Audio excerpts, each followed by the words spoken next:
smo inicijativa pacijenata Paunova koja protestuje sa zahtevom da nastavimo i izabramo lečenje evo već 115 dana. Ovo nam je 13. protest i protestujemo protiv zatvaranja Paunove koje se desilo i smatramo nesavjesno i neodgovorno i nezakonito od gradske vlasti i protestujemo protiv tog ćutanja, neistine i nepravde koja je zadesila nas i uopšte u cijelo naše društvo. Odsustvo pacijenata vremenom kroz naše proteste u od skoro 4 meseca ne shvatamo lično, jer smo mi zapravo sve ovo vreme apelujemo i upozoravamo da pacijentima se pogoršava stanje. Dakle, nismo mi ti odgovorni koji smo odgovorni za recidive, za pogoršanje stanja, za odustajanja od lečenja ili protesta koji su borba za njihova naša prava. Tako da mi sve vreme upozoravamo, ali smo sve vreme, kao što znate, i bili ignorisani. U terapiji postoji jedno pravilo, svaki dan bez alkohola jeste kapital. Svaki dan u lečenju je zapravo kapital, bilo da je to materijalni, zdravstveni, društveni, ljudski kapital. U našem slučaju dogodilo se otimanje tog kapitala. Oteto nam je pravo na lečenje, oteta nam je Paunova, oteta nam je sigurnost, bezbednost i svesnost, oteti su nam kvalitetni odnosi s našim lekarima i terapeutima, oteto nam je zdravlje i kvalitet života 115 dana. Da li tih 115 dana ima istu ili veću cenu u odnosu na aparat poklonjen ovih dana Institutu za mentalno zdravlje za lečenje depresije, to neka proceni Ministarstvo zdravlja. Mi odgovor znamo, naše zdravlje nema cenu. Današnji protest smo nazvali protestna terapija, uvodimo novi model lečenja i preporučujemo ga svima kojima su ugrožena ustavna i zakonska prava.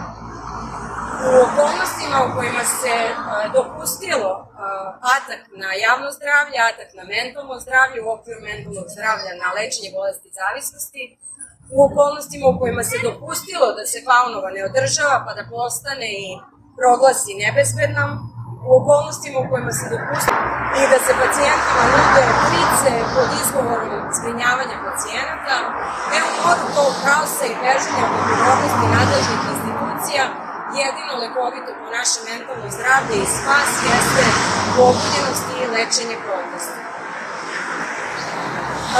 Protestujemo protiv neodgovornog sistema, protiv nepoštovanja zakona, nepravde, nehumanosti, protiv korumpiranih odluka. Obukli smo lekarske mantile, ukazujući na odnos prema mentalnom zdravlju.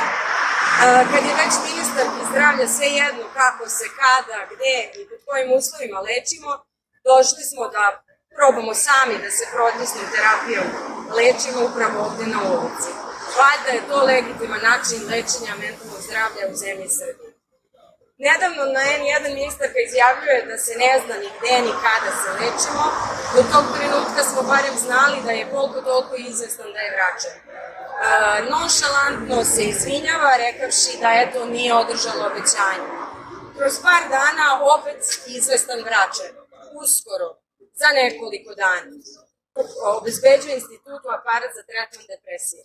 To smatramo vrhuncem licemerja, jer je depresija često prateća u lečenju bolesti i zavisnosti, a ti isti nadležni su odgovorni za pogoršanje stanja pacijenata 4 meseca.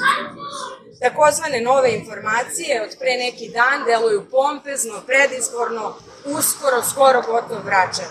Mi to uskoro slušamo od 5. avgusta. Oni su u predizbornoj kampanji, mi nismo. Jedina kampanja je kampanja zvana Pravo na lečenje, već 4 meseca, koju smo raspisali još pre raspisanih izbora. Ovde smo jer nemamo poverenje, u svakom odnosu poverenja dela govore mnogo više nego prazne reči. Ako bilo ko želi Srbiju bez nasilja, mora uključiti ovako lečenje uspešno lečeno Paunovo i mora razumeti koliki je udeo u nasilju imaju bolesti zavisnosti. Mora urediti sistem tako da se slučaj Paunove nikada ne ponovi. Ako sam se negde ponovila, izvinite, sigurno se nisam ponovila onoliko puta koliko je ministarka zdravlja ponovila uslov. Tako da, bravo, to je to.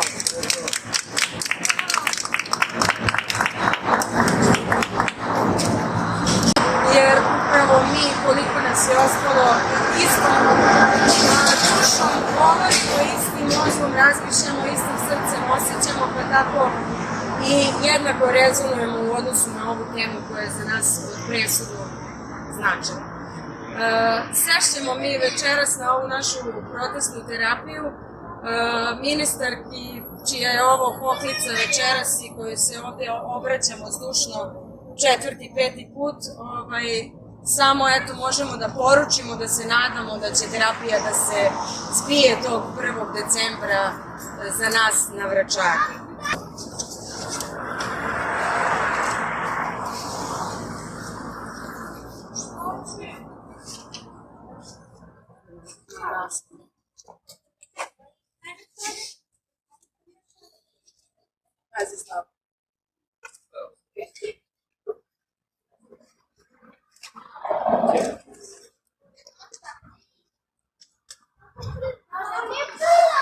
Hvala studentima koji su došli da nas podrže.